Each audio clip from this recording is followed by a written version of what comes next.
मुरादाबाद में hepatitis C virus अर्थात काला पीलिया के मरीज प्रतिदिन बढ़ते जा रहे हैं। जिले में रोजाना 6 से अधिक बच्चों में काला पीलिया होने के मामले सामने आ रहे हैं।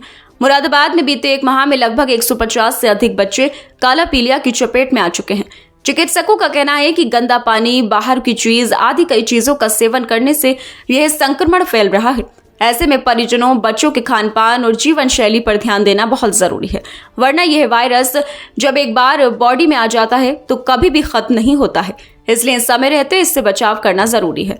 जिला अस्पताल के बाल रोग विशेषज्ञ डॉक्टर वीर सिंह ने बताया कि पीलिया के करीब 3 से 4 बच्चे प्रतिदिन पीड़ित जिला अस्पताल में आ रहे हैं। इसके साथ ही एक महीने में 150 से अधिक बच्चे संक्रमण की चपेट में आ चुके हैं। बच्चों के द्वारा प्रदूषित पानी का सेवन करना भी खतरनाक साबित होता है। अक्सर देखा जाता है कि कहीं ना कहीं पाइपलाइन लीकेज होती है, वहां से गंदी नालियों का पानी उसमें मिक्स हो जाता है। ऐसे में हेपेटाइटिस सी का वायरस भी उसमें आ जाता है। बच्चे उसी पानी का सेवन करते हैं तो वह वायरस बच्चों के अंदर भी पहुंच जाता है। डॉक्टर वीर सिंह ने बताया कि बच्चों का जी मिचलाना, भूख कम लगना, आंखें पीली होना आदि लक्षण काला पीलिया के होते हैं। यदि बच्चा इस बीमारी से ग्रस्त हो जाता है तो उसको भर्ती करके उसका इलाज किया जाता है। वहीं नॉर्मल कंडीशन में बच्चों का ओपीडी के तौर पर इलाज किया जाता है। उन्होंने कहा कि ऐसे में परिजनों को भी बच्चों का ख्याल रखना होगा। बच्चे बाहर का पानी ना पिएं, पानी की शुद्धता को देखकर ही पानी का सेवन करें। इसके अलावा बाहर की चीजों का कम सेवन करें, फास्ट फूड से दूरी बनाएं। बच्चों को भी समझाएं कि बाहर व प्रदूषित व्यंजनों से दूरी बनाएं, जिससे वह वायरस की चपेट में ना आए।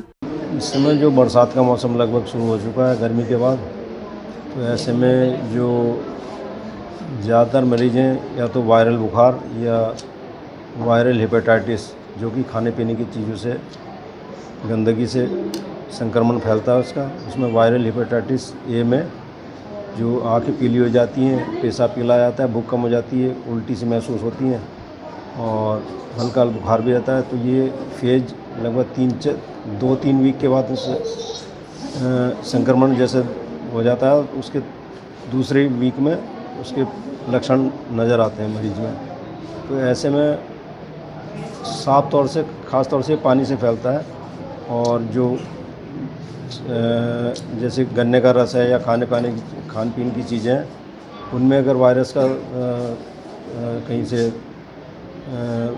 आ चुका होता है तो उससे फैलती है। तो मेरा ये आपके माध्यम से लोगों से अपील है कि अगर पानी जो है उसको उबाल पिए और जो बाहर खुली चीज़ें वो उनको खाने से परहेज करें, उनसे बचें। पेरेंट्स से बहुत से ऐसे जो नहीं समझ पाते बच्चों को पीलिया, वो कैसे आसानी से जान पाए अपने बच्चों को ये पीलिया है, वो बताइए। इसमें जब बच्चा शुरू में ऐसा लगता है कि बच्चा कुछ खा नहीं रहा, कई दिनों से हल्का बुखार आ रहा है, उल्टी महसूस कर रहा है और पेट दर्द हल्का हल्का होता है, तो आंखें 3-4 दिन बाद लगता है कि आंखें पीली हो रही हैं, पेशाब पीला आ रहा है। और तो ऐसी कंडीशन में ये जो पीलिया है उसी की वजह से ये इस तरह की लक्षण आते हैं।